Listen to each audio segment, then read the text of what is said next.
A maioria das pessoas se encontra hesitante em mostrar sua verdadeira essência.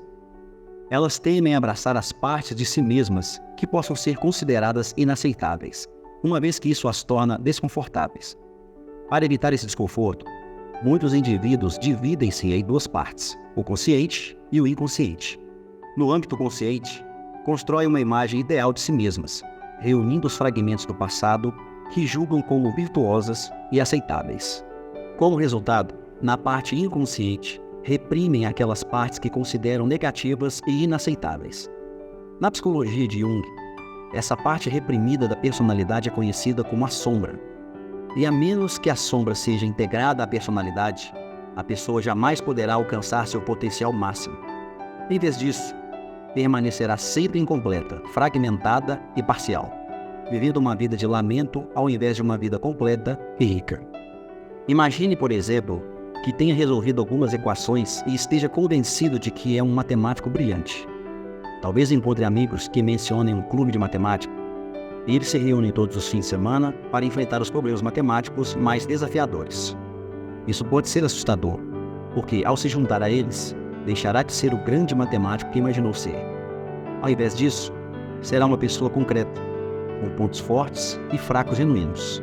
Nesse cenário, existem duas ações possíveis que você pode tomar.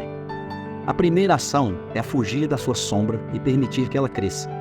Recuse-se a entrar no clube de matemática e a descobrir suas fraquezas como matemático.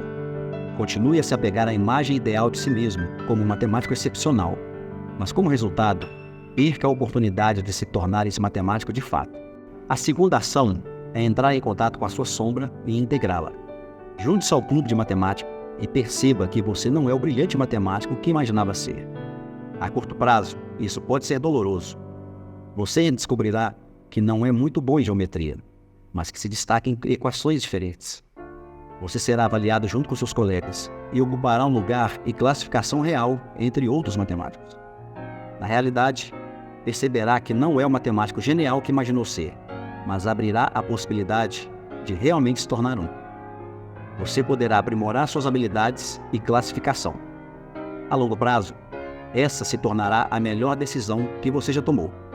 De certa forma, muitas vezes preferimos manter intocado nosso potencial puro. Convencemos-nos de que poderíamos ser qualquer coisa que desejamos, mas não nos empenhamos ativamente para realmente ser algo. Nos confortamos com a ideia de que poderíamos ser algo, se assim o desejássemos. Isso acontece porque, ao trabalharmos na direção de algo, começamos a sentir nosso peso no mundo. Somos medidos e classificados.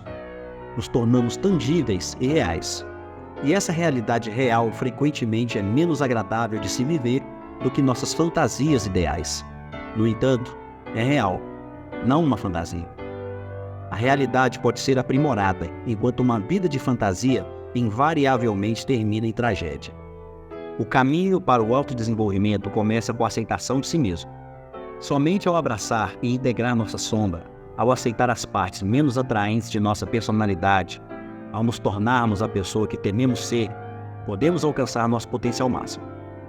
Mas se rejeitarmos nossa sombra, se escolhermos a dedo as partes de nosso passado, personalidade e comportamento que apreciamos e reprimirmos as partes que tememos, nos tornaremos incompletos e parciais.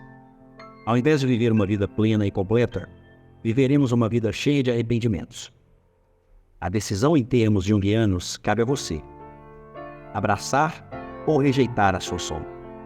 Preferir fracassar na realidade ou ter sucesso apenas em cenários hipotéticos. Se você gostou do vídeo, inscreva-se no canal, deixe o seu like e acione o sininho de notificações para acompanhar os próximos trabalhos. Até breve!